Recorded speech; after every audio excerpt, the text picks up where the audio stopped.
Chuo cha mipango kimekuwa madhubuti sana katika miradi ya maendeleo vijijini. Sasa hivi chuo cha mipango kwa kushirikiana na wenzetu wa NGO fulani tunajaribu kutoa elimu ya namna bora ya kuzalisha zabibu hapa Dodoma katika namna ambayo itaongezea soko wakulima. Kwenye utafiti mmoja hapo ambao tumefanya katika hilo eneo, tumegundua kwamba wakulima wa zabibu wanapozalisha zabibu, wanapoona tu imeanza kubadilika rangi na kuiva, wanaichuma, wanaenda kuiuza. Lakini kwenye zabibu kuna siri ya kufanya zabibu iuzike au iwe ina bei nzuri.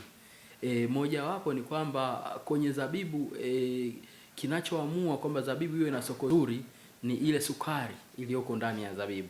Wanasema kwenye vile vipimo vyake zabibu ambayo inaweza kuwa na bei nzuri ni ile ambayo ina sukari kuanzia 20 mpaka 23. Sasa kabla ya utaalamu huo, mkulima yeye kishaona imebadilika rangi tu anachuma, anaenda kuuza. Mara nyingine anauza na sukari ikiwa 17, ikiwa 18. Sasa wale wanunuaji wana maarifa, akishaona kwamba sukari yake iko chini, maana yake anataja bei ndogo na yeye ndo anakuwa na ile negotiation power kubwa kwamba zabibu yako siinunui kwa sababu ina sukari chache. Na kweli zabibu ambayo ingeuzwa kilo moja shilingi 2000, shilingi 1600 inauzwa mpaka kilo shilingi 400, 500. Lakini sasa baada ya kupata maarifa hayo, wakulima wameanza kuwa wajanja. Haivuni zabibu yake mpaka anapohakikisha kwamba imekomaa kiasi cha kutosha, imeiva kiasi cha kutosha na ina sukari ya kutosha. Anapoivuna ile na kuipeleka sokoni, mteja na wateja wakubwa wanaonunua zabibu ni wale wanaopeleka kwenye viwanda vya kutengenezea wine.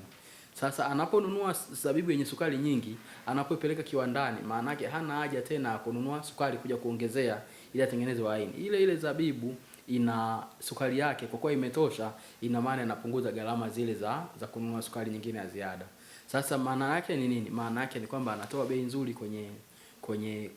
kwa mkulima wa zabibu. Hiyo sasa kwa kupata tu maarifa hayo, wakulima sasa wanakomandi bei kubwa sana ya zabibu kuliko ambavyo imekuwa awali. Kwa namna hiyo chuo cha mipango kimekuwa kikileta hali bora kwa wakulima kule vijijini, hususan katika maeneo ambayo chuo cha mipango kimekuwa kikifanya shughuli zake. Asante sana.